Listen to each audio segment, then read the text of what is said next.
Gravação iniciada, presidente. Obrigado. Voltamos à nossa pauta, continuando com a relatoria da conselheira Júnia, item 59, processo relativo à empresa Robert Butch, Indústria e Comércio de Autopeças. Tá. Então, dois também, né, Júnia? Podemos ir para o voto? Já vou só falar, tá, presidente? Porque é extenso, mas enfim. Sim, não é são dois processos, são semelhantes, iguais? Não. Então você vai fazer o 59 primeiro. Estou fazendo o 59, mas é rápido. Esse aí é depósito bancário. Foi dado parcial provimento, tá? Na DRJ, que ela considerou que realmente uma parte do que ele estava falando estaria correto. O contribuinte recorreu, e aí vamos para os itens. Ele suscita algumas preliminares. A primeira preliminar é que a DRJ não poderia ter feito a revisão do lançamento e que isso aí acarretaria nulidade. E aí eu estou negando, né? E até coloco aí que se partir dessa premissa, qualquer revisão que ela fizer estaria incorreta e que, na verdade, ela só deveria abrir uma vista, né? Aliás, ela nem poderia, mas quando se faz uma alteração do lançamento no sentido de aumentar, majorar ou mudar a sua fundamentação, que não foi o caso. Então, eu rejeito essa preliminar. Ele alega outra preliminar, que é a extrapolação do âmbito do MPF. Ele fala o seguinte, olha, você acabou autuando IRPJ, PIS, COFINS e etc. Só que essa questão, ela veio de um MPF e a empresa, nós vamos ver num outro processo, ela foi excluída do Simples, por diversos motivos. E o MPF abrangiu o Simples. Como esses tributos todos estão abrangidos no Simples e é o Simples Nacional, eu também estou rejeitando essa preliminar de extrapolação do âmbito do MPF e estou rejeitando, portanto, as duas preliminares. Em relação aos depósitos bancários, ele faz a questão de uma operação que seria a operação dedicada a desconto de títulos, e que parte dessas questões foram aceitas pela DRJ, tá? E aí eu até transcrevo aí a decisão da DRJ na parte em que ela aceita. E no recurso, a recorrente insiste que os demais depósitos relativos a cessões de crédito aos fundos deveriam ser excluídos nos termos do parecer elaborado pela Audifactor Auditores, o qual não teria sido objeto de qualquer questionamento. Incorreta alegação porque, além do mencionado parecer não produzir qualquer efeito probatório, verifica-se que ele parte do pressuposto que as receitas referidas às duplicatas cedidas foram oferecidas à tributação. Aí eu transcrevo aí o trecho do parecer. Ocorre, no entanto, que a recorrente não logrou comprovar a tributação das mencionadas receitas, e aí eu transcrevo a parte da decisão recorrida. Então, o que eu estou falando é que, além do parecer da empresa de auditoria não ser vinculante, ele parte do pressuposto que as receitas tinham sido oferecidas, e isso não restou comprovado. E aí eu transcrevo, inclusive, uma decisão da turma, então, nesse ponto, eu também nego provimento. Em relação aos depósitos bancários de empresas, ou entre empresas do mesmo grupo, ela não identifica qual a origem desses depósitos e do recurso que foi transferido, ou seja, que título jurídico foi feito esses depósitos, e aí eu falo que, nesse sentido, não é possível elidir a presunção. E não sabe se veio de atividade operacional e também não apontou individualizadamente em sua contabilidade lançamentos relativos à transferência, tampouco fez prova de que as receitas já teriam sido tributadas. E aí eu cito aí também mais um acordo e também considero improcedente a alegação. E, por fim, ela alega a improcedência do lançamento por arbitramento, tá? Só que, no processo de exclusão do Simples, um dos motivos, porque foram listados 7 motivos para ela ser excluída do Simples, um dos motivos foi o fato de que ela não tinha apresentação, não foi apresentado livro diário, nada. Aí eu coloco das emendas que ela cita, das decisões do CARF sobre arbitramento, que nenhuma das emendas, as situações fáticas são diferentes dos autos, porque em todas elas o contribuinte havia apresentado os livros fiscais, o que não ocorreu na situação analisada nesse processo. Tal fato, inclusive, motivou, dentre outras situações, sua exclusão do Simples Nacional. Aí eu coloco que ele foi intimado, reintimado, cito o artigo 530, coloco o 195, que fala da obrigação dela conservar os livros e nega provimento ao recurso. Ô, Júnior, me esclarece uma coisa, porque quando eu faço a pauta, isso vem da indicação de vocês, depois vai para o CEPAD, e depois volta já para que eu possa fazer a divisão porque a pauta é temática, por tema.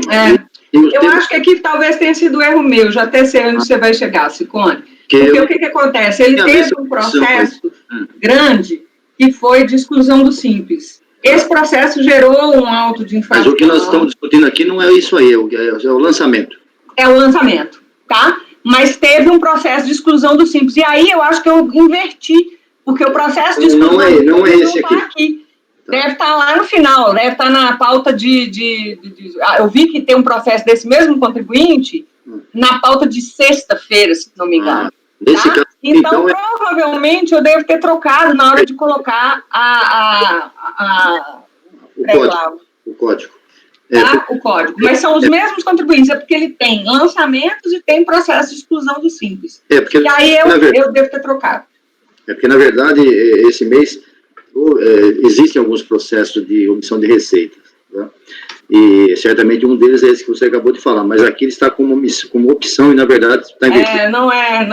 Não afeta nada, apenas porque eu achei estranho, mas tudo bem. Então, aqui, o que nós estamos tratando aqui é omissão de receita. Sim, mas tem um processo desse contribuinte, de fato, que é a questão do Simples. Isso vai ser depois. Tá? E provavelmente, aí com certeza deve ter sido o erro, foi meu mesmo, eu devo ter trocado a ordem. Aqui, então, resumindo, trata-se de lançamento de omissão de receita. A conselheira está mantendo os lançamentos, negando o provimento. Isso. Alguém vai falar? Senão vamos aos votos. Marco. Situações clássicas já de julgamento, acompanho. Pagano. Acompanho. Evandro. Acompanho a relatora. Wilson. Acompanho a relatora, presidente. Senhora Paula. Com a relatora. Luciano. Com a relatora, presidente. Também unânime, negado provimento. Item 60 da pauta. Também é o mesmo contribuinte. Pode, Júnior. Tem dois, na verdade, processos da questão do Simples envolvendo esse contribuinte. Tá? Esse aqui é simples mesmo, e o que ele coloca é porque ele tinha sido excluído aqui, nesse caso especificamente, por existência de débitos. Tá? E o que ele fala aqui, só resumindo, que é uma questão que a gente já discutiu muito, ele fala o seguinte, que ele tentou fazer o parcelamento no âmbito da 11941, né? E que a portaria da PGFN, a portaria número 6, não permitia, e que essa portaria é ilegal, tá?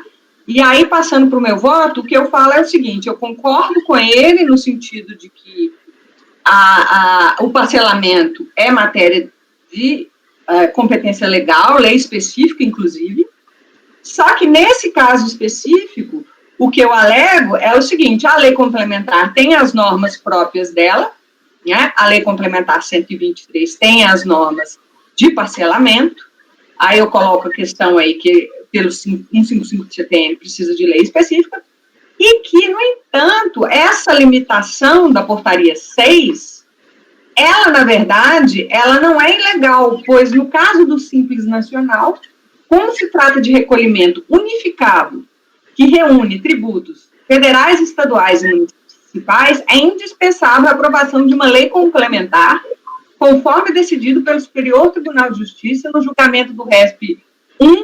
1267033, o qual recebeu a seguinte ementa. E esse é o julgamento do STJ falando especificamente da portaria número 6. Então, em face ao exposto, eu nego provimento. Basicamente é o seguinte, não havia uma previsão expressa na 11941 e o STJ falou, olha, a portaria 6 não está extrapolando a lei, porque a lei não tem previsão nenhuma. Por outro lado, você não pode entender que o parcelamento no âmbito do Simples Nacional deveria necessariamente estar abrangido pela Lei 11.941 e, no entanto, não poderia que, segundo o STJ, ele precisaria de uma lei complementar. E, nesse caso, não havia uma alteração específica na Lei Complementar 123 e, portanto, eu estou negando provimento ao recurso. Negando o provimento, então, alguém tem dúvida sobre o que foi relatado? Eu só não sei se vocês vão me acompanhar. Provavelmente vocês devem me acompanhar aí pelas conclusões, sei lá. Daí tem que ver como é que vai ficar a conclusão, porque conforme for, vai ter que fazer o voto vencedor. Calma, Júnior, calma. Essa emenda aí, é isso mesmo, a emenda? É isso mesmo. Pode ir lá, pode conferir. Fé do acesso ao parcelamento especial criado pela União por meio da lei tal, não é ilegal, ok. Pois inexiste autorização de lei complementar para a inclusão dos tributos dos demais entes da federação, é isso mesmo? Isso mesmo. Eu estou pegando o entendimento do STJ. O que eu peguei? Meu raciocínio foi o seguinte: o que está na lei complementar 123? Ela é como se fosse, além da questão hierárquica, ela é uma norma especial. E, portanto, exatamente por essa peculiaridade, portanto, teria que ter uma previsão específica de que o parcelamento, você não pode entender que ele entra num parcelamento ordinário ou extraordinário, pura e simplesmente. Você precisa de uma norma específica para tratar desse parcelamento. Eu, inclusive, falei disso em outros votos, eu já trouxe essa decisão. Porque, para mim, tem várias instruções normativas que efetivamente restringem sem poder a questão de parcelamento, que precisa de lei. Não é o caso dessa. Porque essa daqui, ela não está restringindo algo que a lei permitia. A gente não pode concluir que a 11941 permitia também. Entendeu? Ela só não autorizou. Uhum. Tá. O Wilson fez um comentário um dia desse aí a respeito de parcelamento simples. Qual era sobre esse assunto, Wilson? Você podia... Presidente, é exatamente o que a conselheira Júlia falou, né? Como é um tributo que envolve tributos de todas as três esferas, precisava ter uma lei complementar, né? E na verdade, aconteceu isso, né? Depois teve uma lei complementar que admitia o parcelamento exclusivamente do Simples Nacional. Então, a 11941 não tem competência para poder estabelecer parcelamento de tributos de outras esferas. Perfeito, está ótimo. A proposta da relatora é negar provimento. Marco. A gente já discutiu isso aí várias vezes mesmo, e é tranquilo, acompanhe. Conselheiro Pagano. Acompanho. Evandro. Acompanho a relatora. Wilson. Acompanho a relatora, presidente. Paula. Eu tenho um voto, na verdade, que eu trago, que o parcelamento, apesar dele não incluir, a lei, apesar dela não incluir os débitos do Simples, ela também não veda. Agora eu estou vendo aí uma decisão do STJ que a Júnia trouxe. Ela foi proferida em sede de recurso repetitivo, Júnia? Não, essa daí não é repetitivo, não. Mas ela está nos meus outros votos também. Tá. Não, é só para saber se ela é de observância obrigatória ou não.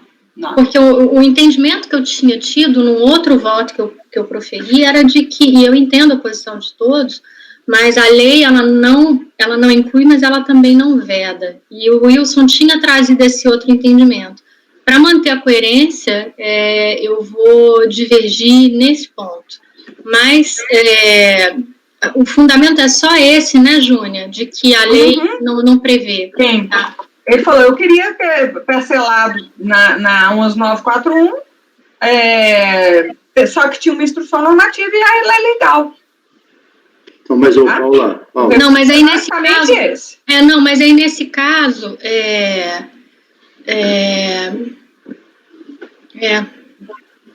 Paula. Oi. Veja bem, é uma situação que... Imagina a seguinte situação fática e prática. O contribuinte vai lá, como esse deve ter sido o caso. Eu quero parcelar meu Simples. Não consegue. Não, é verdade. Esse outro caso aqui, eu até abri o voto, ele é um pouco diferente desse aqui, porque ele não conseguiu entrar no parcelamento. Pois então o fato, eu vou dizer, a lei não permite, não veda, de uma forma geral, ela vedou, porque ele não consegue fazer. Tá certo. É isso, né? Nesse caso, eu vou acompanhar a relatora também. Eu estou lendo aqui o meu outro voto, apesar de eu fazer essa observação, naquele caso também eu neguei provimento porque ele tinha ainda outros débitos.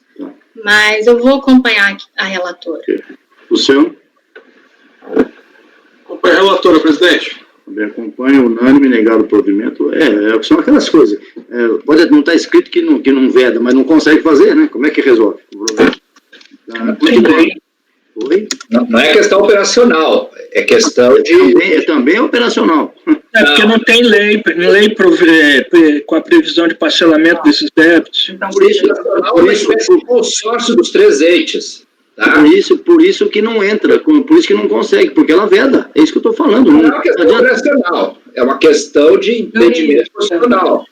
Até que surgiu uma nova lei aí que permitiu. Está cortando. Válida nos três eixos. Está cortando. Eu entendi, Marco. O que eu estou dizendo que é tão claro isso, que nem que ele queira. Olha, mas aqui não está escrito que veda. Não está escrito, mas o contribuinte não consegue fazer. Por quê? Porque está vetado. Justamente porque precisa, o que o STJ disse lá, precisa de uma lei. É esse o ponto. É o tipo da coisa que é correr atrás de uma coisa que não existe. O contribuinte não consegue fazer, porque é vedado. Simplesmente isso. É que naquele caso existia um pedido feito, né? E aí eu considerei, e a Procuradoria não tinha se manifestado. Então, naquele caso, eu considerei que a lei não vedava o pedido, já que ele conseguiu fazer o pedido e a PGFN não tinha se manifestado. Mas aquele é outro caso, eu estou acompanhando nesse caso aqui. Continuando, item 61, Júnior.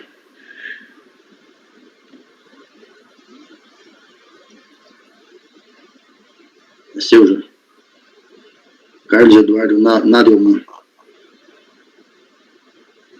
Ok? Júnior está sem voz. Esse processo é bem tranquilo. Exclusão por existência de débito. Uma das coisas que ele alega, essencialmente, no recurso, é que, na verdade, a existência de débito é causa que impede a opção e não causa de exclusão, né? E aí eu estou colocando os artigos da lei e falando que em qualquer das situações, né, estariam abrangidas, e aí cito diversas decisões do Conselho, que na existência de débito sem exigibilidade suspensa, que eles gerariam a exclusão. Cito também uma decisão do STJ. Ela alega ainda que esses débitos estariam sendo discutidos no mandado de segurança, mas não traz qualquer prova nesse sentido, tá? Alega também questão constitucional, que seria uma sanção política, e aí eu aplico a súmula CARF número 2, e por fim eu concluo que eu conheço parcialmente, em razão das questões constitucionais, que eu não posso conhecer, e na parte conhecida eu nego provimento. Alguma dúvida? Marco. Acompanhe, presidente. Pagano. Acompanho. Evandro. Acompanho. Wilson. Acompanhe, relatora. Conselheira Paula. Com a relatora. Luciano. Acompanho, presidente. Também unânime negado provimento. Ainda é com você, Júnior. Item 62. Loja Marival Limitada. Loja Marival. Vamos lá. Também foi uma exclusão, débitos com exigibilidade não suspensa. Isso aqui me dá uma dó. Isso aqui foi o seguinte, ela fez um parcelamento, só que teve imputação de algumas parcelas para outros débitos, né? E aí foi o que a decisão recorrida esclarece aí. Ela, inclusive, nem contesta a decisão recorrida. A interessada argumentou que parcelou e recolheu os débitos em 12 parcelas de 300. Ora, conforme bem informou a autoridade preparadora, os pagamentos mensais efetuados pelos contribuintes antes da consolidação foram considerados antecipações de débitos mais antigos, sendo que as prestações pagas quitaram o período de apuração de 8 de 2009, remanescendo desse período o valor de 514, encaminhado à PGFN para inscrição em dívida ativa. E aí eu coloco aí que a questão, infelizmente, no direito tributário, a imputação de pagamento, ao contrário do direito civil, é uma prerrogativa da Fazenda. Aí reconhece que requereu o parcelamento, que foi imputado a débitos mais antigos. Então, eu fico com muita dó, mas, infelizmente, nesse caso aqui, eu tenho que negar provimento. Só uma observação, eu acho isso realmente, especialmente nos contribuintes do Simples, a questão da imputação de pagamento, ela deveria ser precedida de alguma intimação, entendeu? Porque o contribuinte, ele não tem ideia de nada. Aí a fazenda pega um pagamento que ele está fazendo um parcelamento, achando que está tudo certo e imputa. Ela tem o direito de imputar. Mas acho que tem que... As coisas... Enfim, é só um desabafo. É só um desabafo. Marco, Rogério. Acompanha, presidente. Pagano. Acompanha. Evandro. Acompanha a relatora. Wilson. Acompanha a relatora, presidente. Paula. De novo, eu tenho um voto também sobre imputação de pagamento, que eu acho que quando a contribuinte ela faz um pagamento, a Receita não poderia recusá-lo e imputá-lo para outro pagamento. Eu faço uma fundamentação aí. Eu sei, o Evandro ainda Na lei, Paula. discutiu muito, eu sei. É só dizendo que eu concordo até, Júnia, que não é muito justo. Mas eu vou acompanhar a relatora, porque eu acabei vencida e convencida também da imputação, mas eu acredito até que existe aí uma fundamentação para poder... Eu só observando aqui, eu acho que aqui existe uma questão de constitucionalidade, entendeu? Mas de devido processo legal mesmo, mas enfim, não é para nós aqui. Exato. Eu acho que essa não é uma discussão para a gente, exatamente. Vamos em frente, porque os grandes escritórios que têm grandes contribuintes já fizeram, sei lá, já devem ter chegado aos tribunais superiores para tentar mexer nisso e a lei continua em plena vigência aí, né? Então, é isso que acontece. Continuando, estou negado o provimento unânime, agora é seu, Luciano, item 65. Desculpa, 63. Perfeito, presidente. Vamos lá. Jardim Escola Mundo Colorido, um breve relato e o voto. Tá. Só um minutinho, deixa eu só abrir aqui.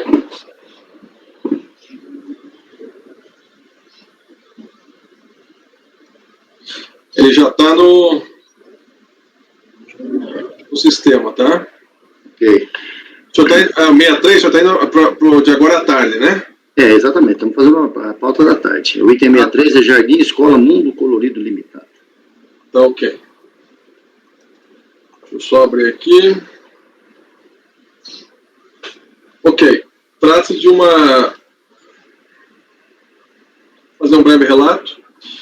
Da exclusão do Simples Nacional, a partir de 1/1/2013, o motivo seria débito com a Fazenda Pública. A manifestação de conformidade alega que, efetivamente, alguns débitos foram pagos e outros foram objeto de pedido de revisão. A DRJ foi pela improcedência, alegando basicamente que na data da emissão do ADE havia débitos com a Fazenda. Só um minutinho, por favor, presidente. Deixa o passarinho cantar aí, rapaz. Ele está muito empolgado aqui. Deixa ele aí, o Sabiá está cantando aí, pô. Na data da emissão da ADE, então, havia débitos com a Fazenda com exigibilidade não suspensa. Recurso voluntário alegou que possuía débitos do Simples, quando entrou no Simples Federal, e quando entrou no Simples Nacional, requereu o parcelamento de todos os débitos. Quando os débitos foram inscritos em dívida ativa, não se levou em conta o que já havia sido pago, foi apresentado requerimento de revisão e extinção de dívida ativa, apresentada a manifestação de conformidade, foi pago ainda o DARF no valor de R$ 413,55 e requer a manutenção no Simples. Bom, vou para a parte do voto, então, a tempestividade. Ele é tempestivo e é dele os demais requisitos de admissibilidade. É um voto bastante curto, porque os argumentos nos levam a isso. Não são muitos argumentos e convergem para o mesmo sentido. O parágrafo 12, começo. O objeto da discussão e, consequentemente, o objeto de análise desse processo se limita na verificação da regularidade da aplicação do artigo 17, inciso 5 da Lei Complementar 123, de 2006, o qual dispunha, na época dos fatos, o seguinte. Transcrevi o artigo. é de se observar que o artigo dispõe sobre critérios objetivos, os quais influem no ato administrativo. Isso quer dizer que se havia débitos à época do procedimento administrativo para exclusão e não houve qualquer vício, então tal ato se justifica. O mesmo ocorre se não observado por parte da recorrente o artigo 31, parágrafo 2º da Lei Complementar 123, né? Se dispõe no caso de 30 dias. Assim, e com base no artigo 136 do CTN, a subjetividade da requerente, ainda que louvável, pois, como alegado, intenta pagar seus débitos tributários mesmo sofrendo inadimplência, não pode ser levada em consideração para o caso. Em análise ao recurso voluntário, bem como a documentação encostada aos autos, verificou-se que a requerente não comprovou nem alegou que, quando na lavratura do ADE, a exigibilidade dos seus débitos estava suspensa. Pelo contrário, confirmou que haviam débitos inscritos em dívida ativa, mas que na inscrição não foram levados em conta as parcelas já pagas, folha 52.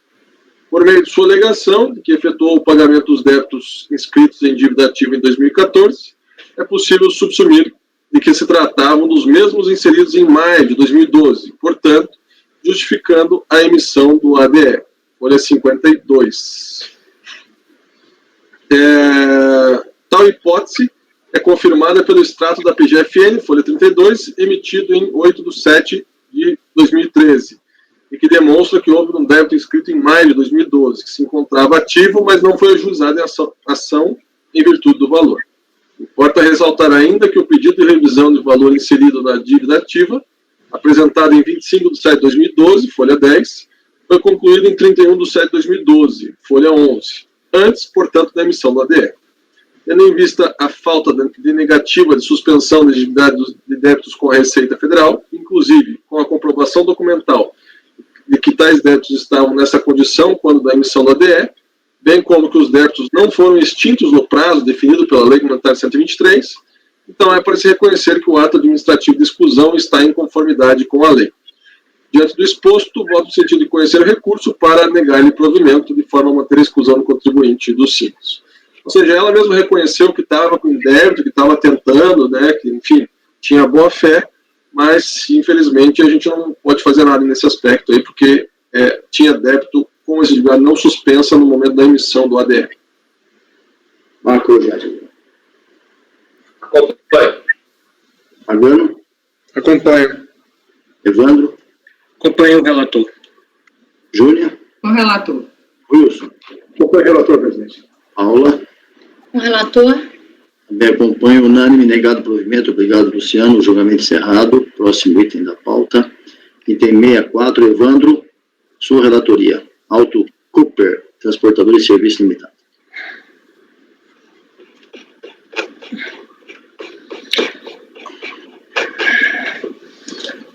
Trata-se de indeferimento de opção ou início de atividade econômica vedada. Aqui foi feito um termo de indeferimento pelo Simples Nacional, em que o contribuinte, em que apontava 4 atividades vedadas pelo contribuinte, né? O contribuinte alega que regularizou isso tempestivamente, né, retirando do CNPJ essas 4 atividades vedadas. Só que a DRJ verificou uma 5ª atividade vedada, né, uma atividade secundária vedada. E isso me causou dúvidas, né, porque para mim, eu não sei para outros conselheiros, para mim é importante quando é que o contribuinte inseriu essa atividade vedada. Se essa atividade vedada estava desde o princípio, juntamente com as outras, né, eu entendo que que deveria ter constado do ato declaratório essa atividade vedada e deveria ter sido dada oportunidade a ele. Então, essa é uma hipótese. Mas o que está me parecendo aqui, e eu não consigo ter certeza, eu estou deduzindo aqui, que quando ele retirou essas 4 atividades vedadas, ele me inseriu uma outra que é vedada. Ou seja, ele me resolveu um problema e me causou outro. Né? E por que eu estou deduzindo isso aqui? Pelas próprias palavras dele. O que ele fala aqui? Ele fala aqui, depois de alterada as atividades vedadas para estar no Simples, relacionamos a atividade 49, 22 e 102 como secundária. Né? Então, ele dá a entender que depois que ele excluiu essas atividades vedadas, ele inseriu uma outra. Só que eu não consigo, eu analisei os documentos no processo, eu não consigo ter certeza disso. Uma certeza indicando, tem um documento dizendo, olha, essa atividade vedada foi incluída em tal data. Eu volto a dizer, para mim faz diferença isso. Né? Tanto que eu fiz um acordo aí para negar provimento, entendendo que ele inseriu, assim que ele resolveu o problema das 4 atividades vedadas, ele por conta própria inseriu uma atividade vedada. Então, nesse caso, ele estaria impedido de optar pelo Simples Nacional. Só que eu acho que eu estou mudando esse acordo aqui para que seja feita uma diligência para que a unidade diga em que momento que foram feitas essas alterações. Ela já falou em que momento foi feitas as alterações da atividade, retirada das atividades vedadas, mas em que momento que ele incluiu essa atividade secundária? Evandro, eu estou vendo aqui o ADE, e essa outra atividade, ela não estava, então, incluída, porque, na verdade, olha só, o ato declaratório, ele está lá indicando quais são as atividades vedadas, dá um prazo para o contribuinte regularizar a sua situação. Okay. Se aquela outra atividade não está vedada, eu entendo que deveria ser emitido um novo ADE relativo àquela outra atividade que foi incluída naquele momento. Porque em nenhum momento essa outra atividade secundária, o contribuinte foi intimado a se manifestar em relação ao ADE ou impugnar a exclusão referente a essa outra atividade, entende? O que eu acho que o Evandro está colocando é o seguinte, a Receita foi lá e falou, olha, isso aqui é vedado. Aí ele foi lá, ok, corrigiu e colocou outra. E aí, no que ele colocou a outra que ele colocou seria uma atividade vedada. Mas, realmente, eu acho que o melhor é tentar ver se essa atividade vedada já estava lá. Até para a gente ser coerente com a discussão que a gente teve também mais cedo. Porque aí sim eu concordo. Se essa atividade vedada já estava lá, aí eu concordo que ela tinha que estar desde o primeiro DE. E aí até eu vou concordar, Júnia. Mas aí, olha, mesmo que ela não tivesse, eu acho que deveria ter sido emitido um novo ADE para incluir ou para excluir o contribuinte em relação àquela nova atividade que foi incluída, para que ele se manifestasse ou impugnasse também, ou regularizasse a sua situação. Quando ele inclui essa nova atividade, isso aqui é Simples Nacional, não é, Evandro? É Simples Nacional. Aí seria como se fosse a comunicação lá, automática de exclusão, se ele fez Sim, depois. E é isso que eu trago no meu voto no final. Mas, enfim, só desculpa, eu concordo com a diligência. Mas eu tô propondo diligência, apesar do meu voto, eu estou propondo diligência, colegas. Você está propondo diligência para quê? Para que a unidade verifique em que momento, qual a data que ele incluiu essa atividade secundária. Para mim é importante. Perfeito. Mas se não está no ADE, por que vai ver isso? Essa é a discussão, Pagano. Porque exatamente em que momento que Pagano, se essa atividade já constava lá do CNPJ, eu entendo que tem razão, que deveria constar do ato declaratório, né, que ele deveria ter tido oportunidade, né, de resolver essa pendência. Mas o que está me parecendo é que ele fez isso quando ele excluiu as pendências.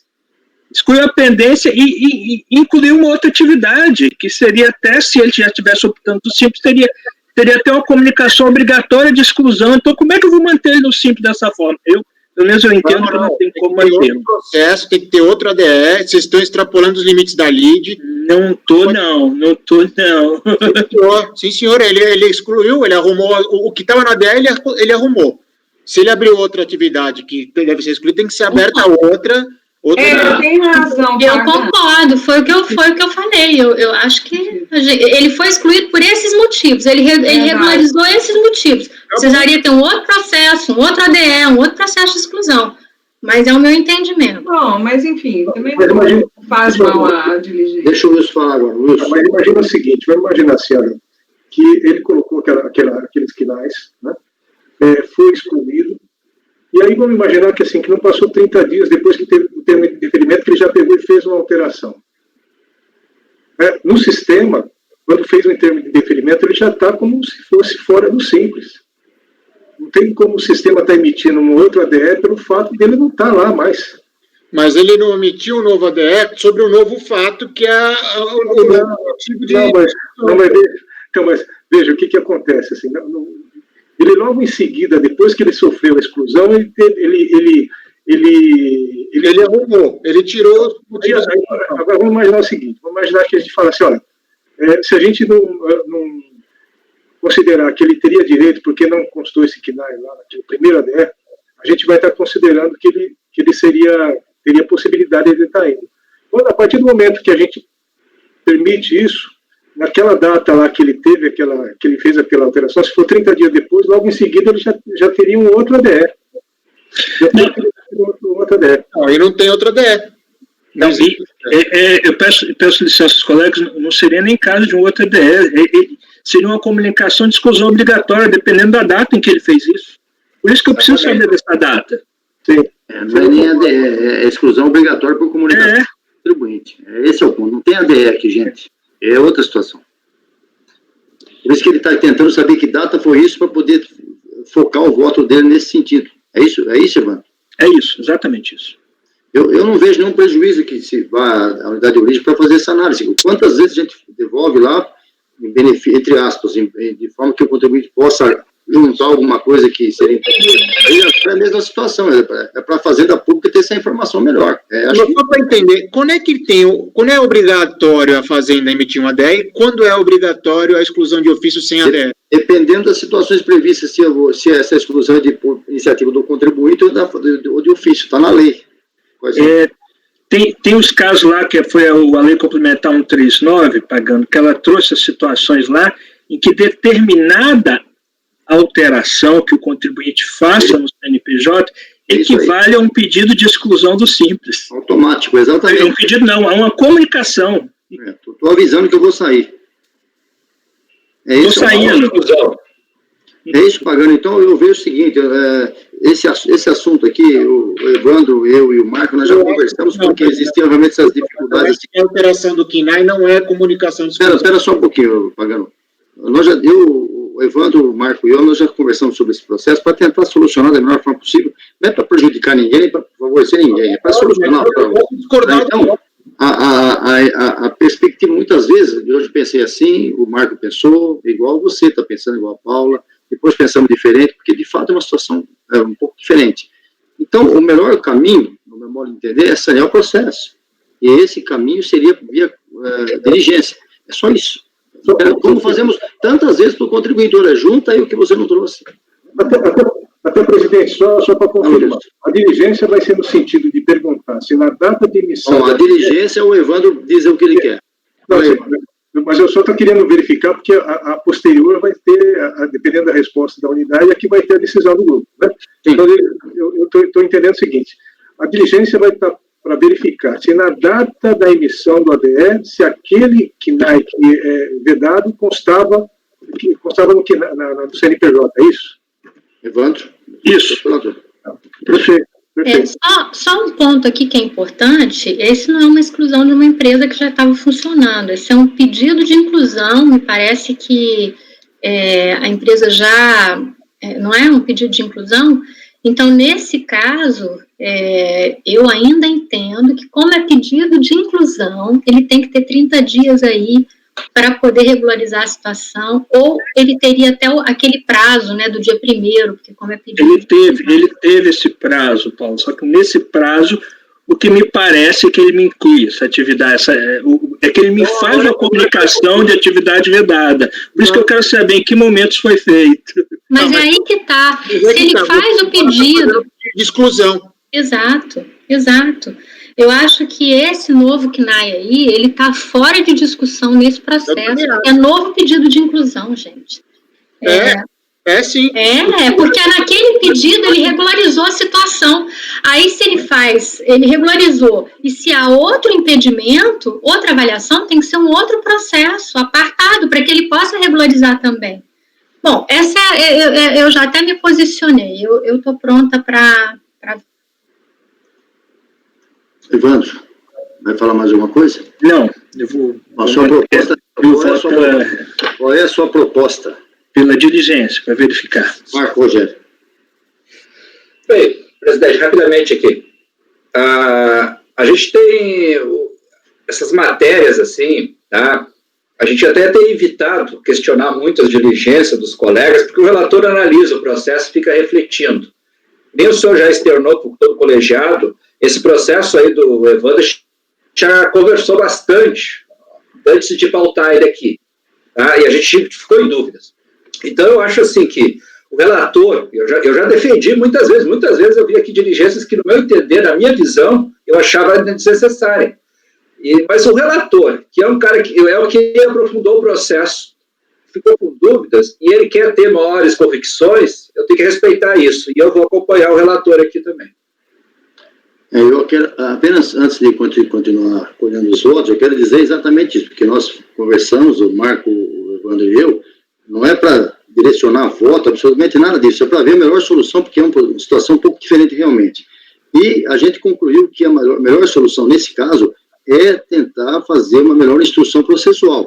Não se está negando o provimento ao contribuinte, nem se negando, dando provimento à fazenda pública, está simplesmente dando melhor instrução processual. Então, como o Marco falou, muitas vezes o Evandro, o Marco, a Paula, a Júnia, o Wilson, o Luciano, Pagano, muitas vezes a gente não concorda com a diligência, mas pelo princípio do colegiado, a gente acaba aceitando, porque é um encaminhamento mais ponderado e prudente, tendo em vista que entre os 8 analisou melhor o processo, nesse caso é o Evandro. Então, se fosse assim, olha, estou negando o provimento, concordo plenamente que a Paula vai falar contra, o Pagano não concordo, agora, nesse caso, é simplesmente uma instrução processual melhor. Não estou tentando dizer que vocês não possam votar do jeito que acharem melhor, só estou explicando aquilo que o Marco já falou, estou complementando o que ele disse, porque é um processo que não é tão simples assim, não é outro ADE, eu quero ver 30 dias. Não é bem assim. Se vocês lerem o processo, porque eu li, o Marco leu e o Evandro leu, com mais profundidade do que vocês puderam fazer agora, com certeza. Mas tudo bem. Pode falar, Paulo, mas já estou colhendo os votos. Não, sim, é só um ponto. É que se a gente resolve converter o julgamento em diligência, né, e vier uma resposta, por exemplo, foi posterior. Não, esse é outro problema depois. Não, deixa eu só terminar. No momento que eu aceito uma diligência, eu estou dizendo o seguinte, não, eu tenho dúvida se foi antes ou depois, e isso é importante para eu decidir. O que eu estou dizendo aqui, em relação ao pedido de diligência, é que essa data, para mim, ela independe. Independe para mim se ele incluiu essa atividade vedada antes ou não. E é por isso que eu acho que a diligência, nesse caso, para minha convicção, ela não é necessária. Okay. E eu vou dizer um outro ponto. Eu só queria dizer, né, e deixar isso coerente.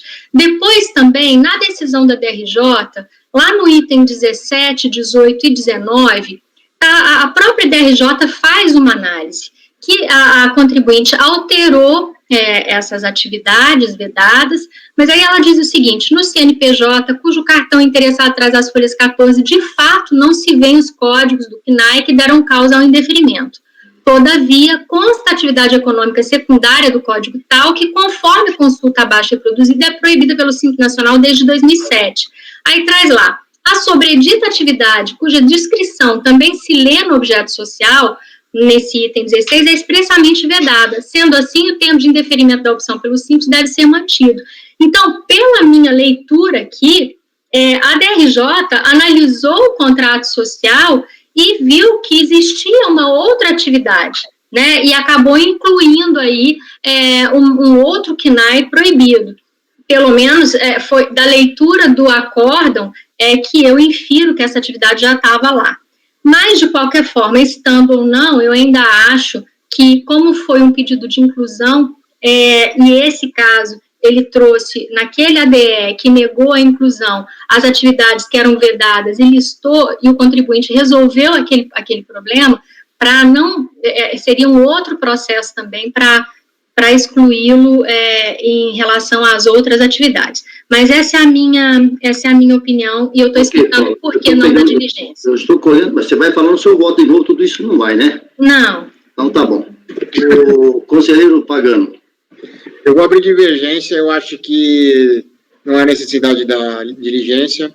Divergência, ok. Eu voto pelo acolhimento do recurso voluntário. Tá, acolhimento do recurso. Evandro Júnior. Com o relator. Júnior com o relator. Wilson. Com o relator, presidente. Paula. Com a divergência. Luciano. Acompanho o relator, presidente. Também acompanha por maioria, convertindo diligência vencidos os conselheiros Paula e Pagano que votavam por dar provimento ao recurso. Continuando.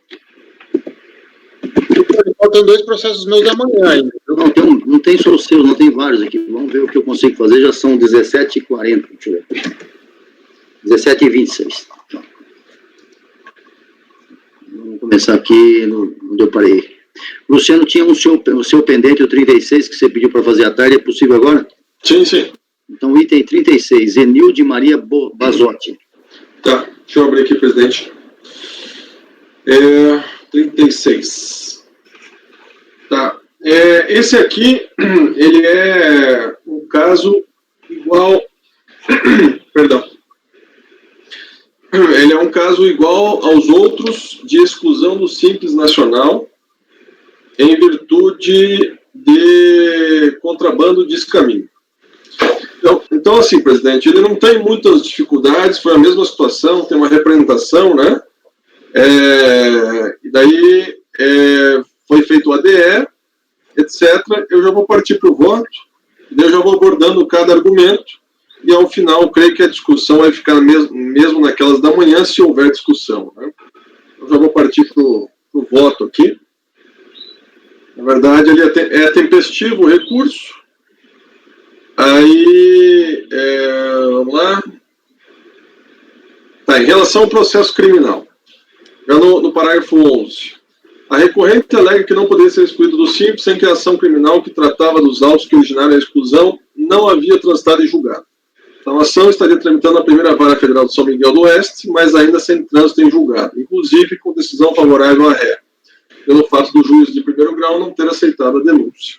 Efetivamente, se entende que uma decisão judicial favorável à ré poderia fazer diferença no julgamento desses autos de processo administrativo. Contudo, ao pesquisar sobre o andamento do processo judicial citado, que trata sobre o crime de contrabando de cigarros, percebeu que ele chegou até o STJ, onde tal corte decidiu pela alteração da decisão do primeiro grau, de forma que esta aceitasse a denúncia contra a ré. Transcreve-se abaixo parte da decisão do acordo no RESP 1.525.681 de Santa Catarina.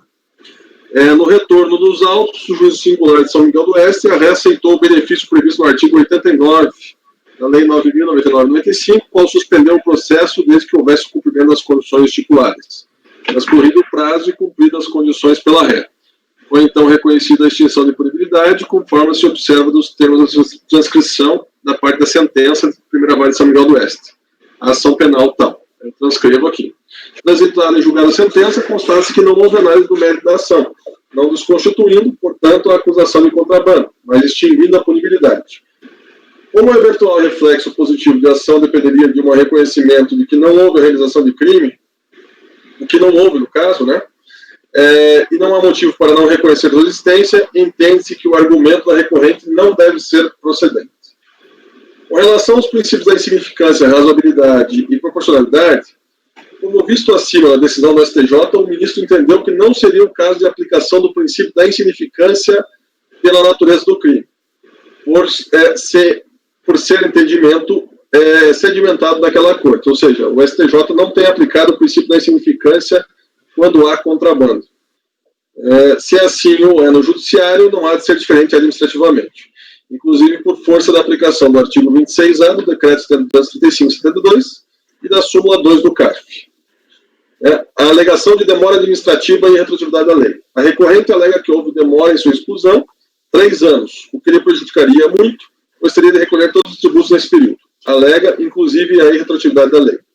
Quanto ao tempo que levou entre os fatos e a emissão do ADE, tem-se a dizer que não é comum tal demora, tratando-se de uma exceção. Contudo, é de se reconhecer também que não há previsão legal que impeça de ser realizado tal ato administrativo nesse período. Não havendo proibição nesse aspecto, deve o ato ser reconhecido. Quanto à retroatividade da lei, deve-se ressaltar que não está a se tratar de lei aqui, mas sim do ato de reconhecimento. A lei complementar 123, aí aquela questão que eu já li, inclusive, está no outro voto, né? Ou seja, eles alegam a retroatividade, mas não há retroatividade da lei. Na verdade, seria a retroatividade do ato, mas o ato também não retroage, porque ele constata o que aconteceu antes. Né? Alega ainda a função social da empresa. Mas pode pular. Isso aí pode pular, né? Essas alegações aí não têm relevância no aspecto social. Aí, presidente, eu chego naquela questão do critério material, né, que eu entendi que o comercializar, eu concluo no sentido de dar provimento, de forma a cancelar a exclusão do contribuinte do Simples, em virtude da questão do critério material exclusivamente. Né? É a mesma coisa do processo que nós decidimos pela manhã, nesse aspecto aqui. A sua posição é que comercializar não seria... Isso.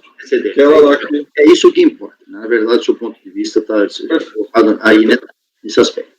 Bom, então, a posição do relator é dar provimento ao recurso, por os motivos que nós já discutimos pela manhã. A posição do Luciano é nesse sentido, que o ato de comercializar implica realmente aquela fase final, né, da comercialização, como já falamos antes, e não todos aqueles atos antecedentes que incluiriam essa aquisição e essa exposição, essa apreensão de mercadorias, objetos de descaminho ou contrabando.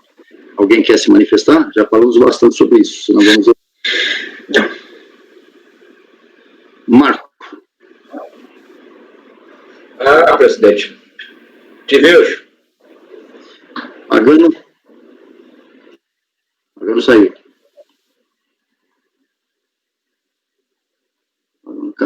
Caiu o sistema do Pagano aqui e do Evandro. Pagano? Voltei, presidente. Você chegou a ouvir ou não? Ouvi, é o mesmo processo que a gente julgou de manhã, praticamente. Mesma situação. Eu vou com a divergência. Peço vênia ao relator. Você vai acompanhar o relator? Não, eu vou com a divergência, peço vênia ao relator. Ok, você vai com a divergência do Marco. Perfeito. Evandro? Ele aplica a questão da comercialização, né? Exatamente, isso aí. Evandro? Evandro, está aí? Caiu o sistema do Evandro.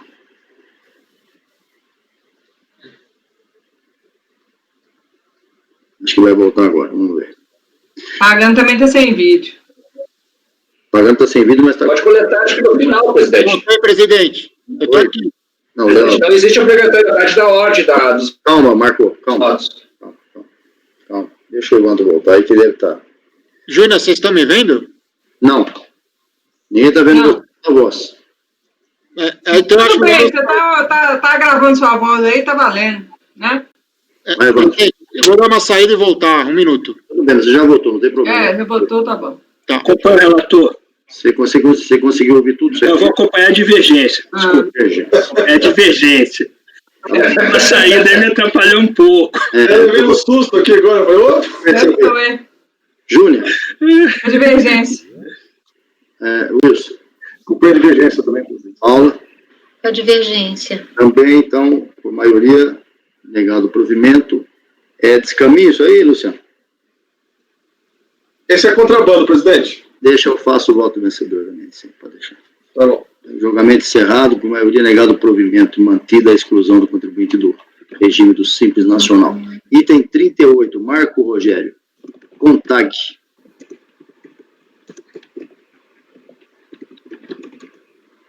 Pronto, Marco? Meus votos estão desde manhã cedo, tá? Então, desde ontem. Então fale. É rapidinho, meus. Esse aqui é o 38. 38? 38. Já estava abrindo. Esse é o problema de trazer a pasta do mês passado. O computador estava procurando o voto 38 no arquivos de setembro. Esse não é do mês passado.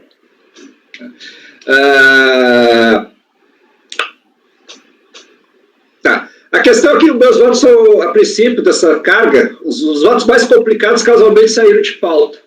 Eu acho que poderia dar uma controvérsia. Mas aqui já vou direto no voto lá, então, presidente. 38. Recurso voluntário. A recorrente traz a sua peça recursal uma série de alegações, contudo, nenhuma delas contesta o principal, a sua atividade exercida. Assim, tal situação de exercer uma atividade contadora é inconteste dos autos. Ela é contadora. Tá? É um escritório de contabilidade. Tal atividade exercida está literalmente vedada de optar pelo Simples Federal nos termos do artigo 9º. Se alguém quiser dar uma olhada lá no recurso voluntário, ele não ataca isso. Ele só ataca questões genéricas e laterais. Então, o ADE concluiu compulsão dos autos em nenhum momento das suas defesas, da SRS, manifestação de conformidade, o contribuinte contesta exercer essa atividade. Todas as suas defesas são no sentido que entende que tal vedação viola o princípio da isonomia, dentre outras alegações que fogem ao ponto principal da sua atividade exercida. Assim, por tal preclusão da matéria, tem totalmente válido o ADE de exclusão e no que tange as outras matérias alegadas de cunho constitucional aplicável à súmula CARF 2. Ponto por conhecer parcialmente e, na parte conhecida, negar provimento ao mesmo, manter o ADE de exclusão do Simples Federal. Esse é o federal, né? Federal. Alguém quer falar alguma coisa? Votos pagando. Acompanho. Evandro. Acompanho o relator. Júlia. Com o relator. Ok. Russo. Acompanhe o relator. Aula. Com o relator. Tiano. Acompanho o relator. Também acompanho. O escritório de contabilidade era literalmente vedado, né? No Simples Federal. Item 39, Marta Matuia, seu também, Marco. Isso, vamos lá. Vou direto para o voto também. Eu não me lembro até de todas as matérias desse processo, vamos lá. Aqui, esse aqui eu fui vencido até, a gente já teve um ou outro processo, é aquela atividade de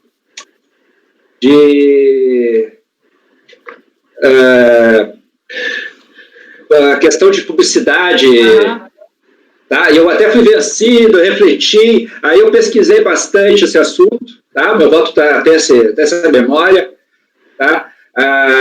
Então, eu até peguei um voto da Bárbara, muito bom, essa matéria, ela explora bem todos os aspectos dessa matéria, eu cito esse voto.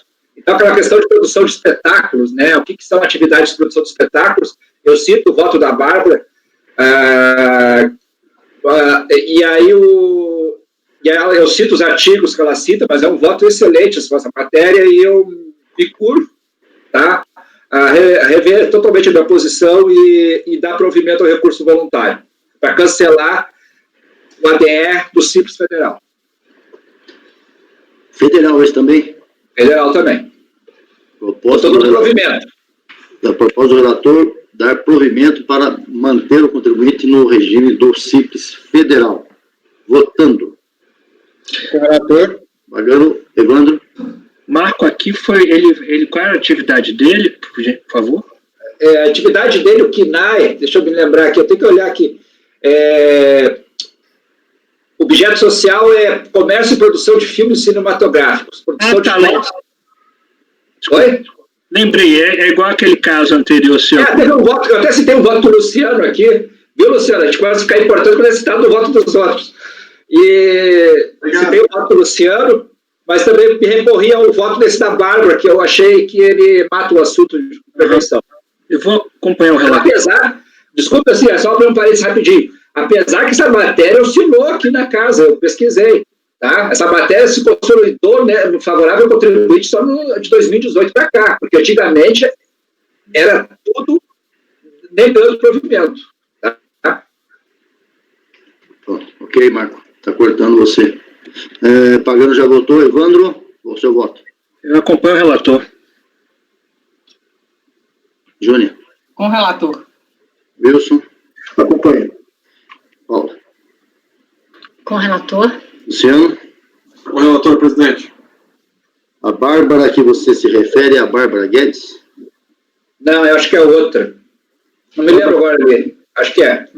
Só mesmo uma conselheira da estirpe da Bárbara para fazer o Marco mudar um ponto de vista. Esse voto eu fiquei refletindo. Bárbara Guedes ou Carneiro? É Carneiro. Hoje vai entrar para a história, Evandro. vai entrar para a história. O Marco... Eu vou contar para ela é daqui de ele reconheceu, ele mudou um ponto de vista. Não é? Tem que registrar isso, vou contar para ela. A Bárbara dizer que ele não é temoso. Não, embora... A Bárbara de qual turma? A Bárbara era da turma do Tozelli, ela saiu do CAF. Ela estava grávida e ela acabou saindo. Mas ela é daqui de Minas. Eu vou ter que contar para ela. Era contribuinte? Hã? Era contribuinte. Embora ele tenha dito agora, citando o nosso colega Luciano, que, olha só, estou citando você no meu voto. Né? Isso... foi ou não foi? Não está dito isso aí? Eu falei que o cara começa a ser importante nos votos quando o cara é citado num dos outros. É real. Eu também acompanho. Muito obrigado, Marco. Muito obrigado. Mas isso aí é porque a gente está falando muito de Raul Seixas nessas sessões. É verdade. Luciano, ponha também na sua agenda de 14 de outubro de 2020. Será um dia histórico. Tá bom. Na verdade, essa matéria, brincadeiras à parte, que é apenas para completar a conversa, é uma matéria que realmente deu muito pano para manga, né? Felizmente, acho que caminhou com... Se bem que o Simples Federal já nem tem mais caso, né? Queria comentar, presidente, eu procurei, essa foi um dos votos que eu mais trabalhei aqui, e eu pesquisei o histórico dessas decisões. Até 2017, era praticamente, a maioria das decisões era contra contribuinte. Exatamente, é isso mesmo. Ela mudou agora recentemente, até por causa da decisão do STJ lá, que trata o artigo 9º lá, definindo, né, que é atividade, tem que ser atividade... intelectual. Tá, o seguinte, então. O seu é também, o 40, Barcos, Mojimirim. Esse aqui eu já vou pular rapidinho também, é uma questão de a enquadramento da atividade descrita no contrato social de construção e reparação de embarcações e estruturas flutuantes, e se essas seriam típicas de engenheiro, e se fosse o caso, legitimaria a exclusão da recorrente do regime do Simples Federal. Sem delongas, já valendo do status atual do processo, que foi promovido a diligência em 2008, só agora está sendo julgado o retorno de diligência, passa a analisar o relatório de diligência fiscal de florestais. Aí, não vou ler, ou seja, entendeu a autoridade fiscal diligenciante que não haveria nenhuma relação com a atividade típica de engenheiro ou de profissionais assemelhados, pelo que entendeu não havendo uma situação excludente do Simples Federal. Apesar das diligências não vincularem a decisão desse colegiado, cabe ressaltar que nas situações como a descrita nos autos, em que a autoridade analisou o contexto, que não é avaliável apenas com os autos, não resta outro caminho a não ser seguir o ali indicado. Tem foto, algumas fotos, tal, o cara foi lá, fez o termo de constatação, e pelo acima exposto, falta dar provimento ao contribuinte, cancelando o ato declaratório, mantendo no Simples Federal. Espera um pouquinho, Marco. Deixa eu ver aqui. Só um minuto aqui que... Essa diligência foi feita lá por Limeira, quando eu era chefe da fiscalização, conheço o fiscal, já aposentou. Esse fiscal fez essa diligência, porque Mojimirim pertencia a Limeira. Pertence, né? Pertencia, porque agora a Receita já não tem nem mais esse tipo de jurisdição. E foi feito por um fiscal que eu conheço, muito consciencioso. Então, mais do que nunca, eu vou acompanhar quando chegar a minha vez de votar. Proposta do Marco Rogério, dar provimento. Pagando, por favor. Acompanha o relator. Evandro. Acompanha o relator. Júnia. Com o relator. Wilson. Acompanha. Paula. Com o relator. Luciano. Com o relator, presidente. Também unânime, dado provimento. Marco, continua contigo. 41, Prodomo. Vamos lá. Esse aqui é um... Não estou conhecendo, deixa eu ver... intempestividade.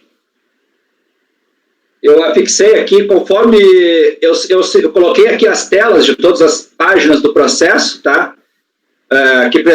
Conforme o relatório presente voto, merece detalhadamente a análise da tempestividade do recurso voluntário no sentido de verificar o seu conhecimento. Aí o AR foi dado ciência em 8/5, e o termo de juntada,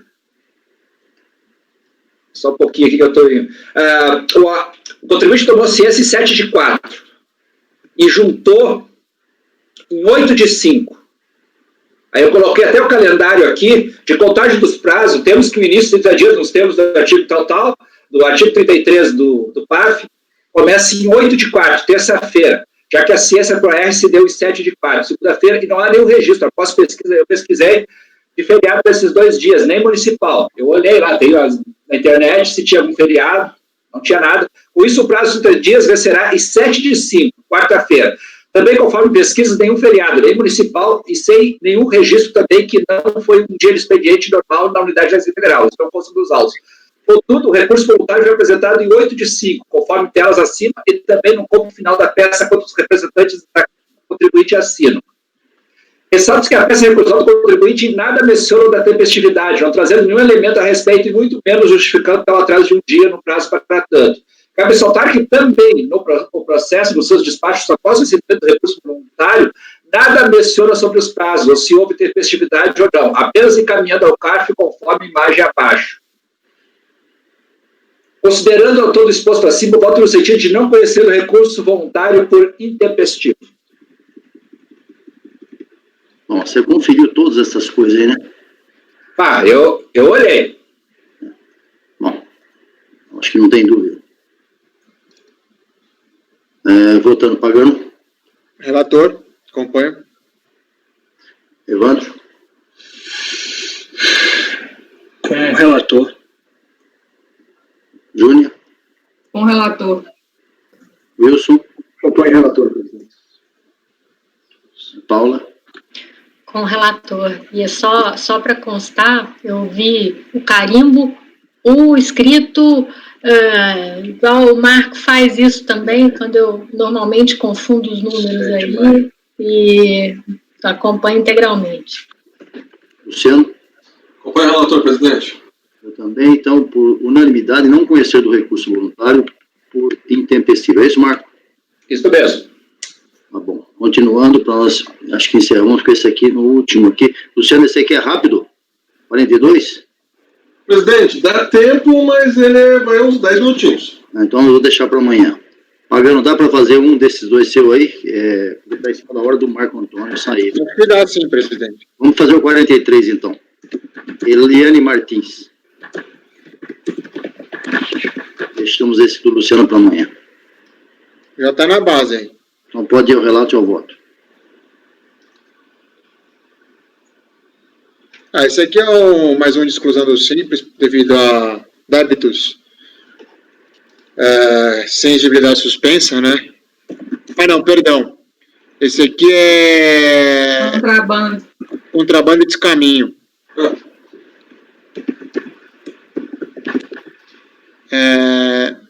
O ato declaratório exclui a recorrente da sistemática tributária do Simples Nacional a partir de 1 de agosto de 2015, em virtude da constatação de comercialização de mercadorias, objeto de contrabando e descaminho, nos termos da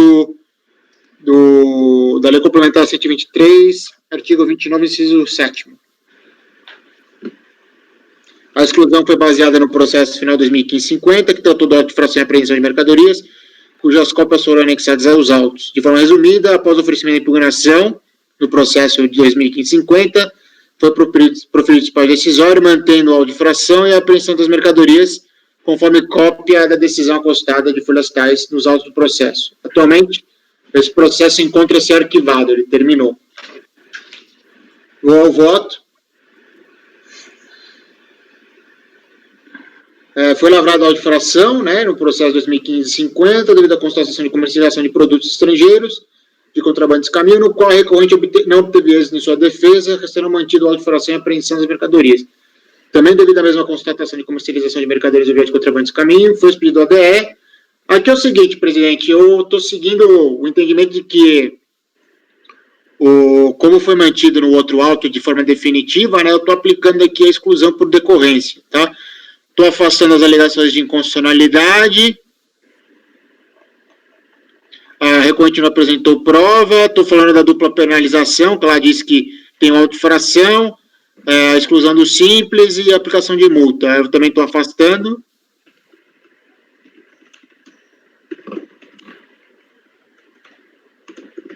E E em relação à representação para fins penais, né, que está no outro processo de final de 2015-84, que não tem nada a ver com 2015-50, também estou falando que a gente não tem competência, né, para tratar desse processo, porque aqui se trata apenas do Simples Nacional. E estou negando o provimento ao recurso. Marco. Acompanho. Evandro. Acompanho o relator. Júnior. Com o relator. Wilson. Acompanho o relator, presidente. Paula. Com o relator. Luciano. Com o relator. Também com o relator. Pagano, você tem mais um aí? Tem condições de fazer? Deixa eu ver. Tem, vamos lá. Então vai, vamos fazer isso aí, só vamos deixar o do Luciano para amanhã. É o item seguinte, é o 44, Áurea Bauer Lesco. Tá, aqui trata-se de recurso voluntário interposto no acordo da delegacia que decidiu manter o indeferimento da opção do Simples Nacional da recorrente devido à constatação de débito sem exigibilidade suspensa no mês de março de 2016. Ou seja, devido a débito tributário sem exigibilidade suspensa, o pedido de ingresso ao Simples Nacional da recorrente de 3/1/2017 foi indeferido pela DRF em 12/2 de 2017. Os débitos junto à Secretaria da Receita Federal são de multas por atraso da entrega da declaração, referente ao período de maio de 2016, no valor de R$200, conforme termo de deferimento de folhas 18 e 35. Após ciência do indeferimento, a recorrente ofereceu manifestação de conformidade, na qual argumenta que recolheu o valor de R$200 em 1/1/2017, ou seja, desde o prazo previsto, conforme o corpo do DARF anexo na impugnação. Entretanto, naquele momento não foram acrescidos os correspondentes juros de mora, os quais, segundo a recorrente, serão recolhidos assim que a Receita Federal informar o quanto devido. A DRJ proferiu acordo, mantendo integralmente o indeferimento, por entender que a recorrente não teria regularizado os débitos dentro do prazo legal, nos termos do artigo 6º, né, ou seja, até 31/1/2017. Passo ao voto. Recurso é tempestivo e admito. Vamos lá. Como a matéria dos autos trata apenas do indeferimento da opção de Simples Nacional da recorrente, os argumentos de defesa são apenas relativos ao pagamento dos débitos tributários, entendo que a solução da lide trata estritamente da análise da prova do pagamento e do prazo da regularização do débito. A recorrente acostou à impugnação com comprovante de pagamento do débito de R$200, indicado no termo de deferimento das folhas 29/35, feitos no dia 10/1/2017. Vejamos a figura onde mostra o pagamento devido por meio do DARF. Aqui está a figura.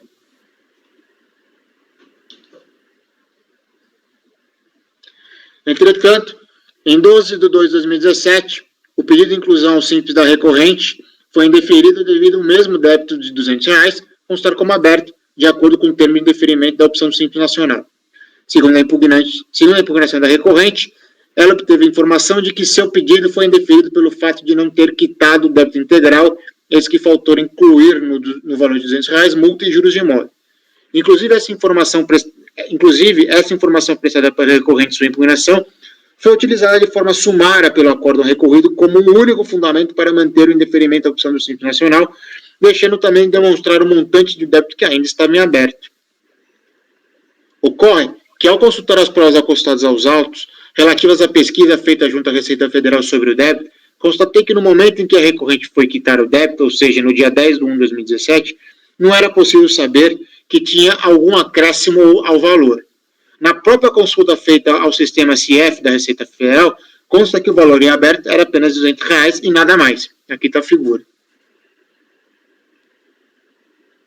Ou seja, não era possível que a recorrente soubesse que devia algum outro valor além dos R$200. Aliás, o próprio termo de indeferimento da opção do Simples indica apenas o débito de R$200 como em aberto, o que não é verdade, pois a recorrente pagou o tal valor no dia 10/1/2017, antes, inclusive. Vejam, meus julgadores, estou tentando dizer que não era possível que a recorrente soubesse que tinha que pagar o acréscimo relativo aos juros de mora no dia em que foi pagar o débito, se em nenhum momento foi apresentado pela Receita Federal o valor correto para pagamento. Inclusive, até o momento, não consta nos autos o montante que falta ser pago pela recorrente.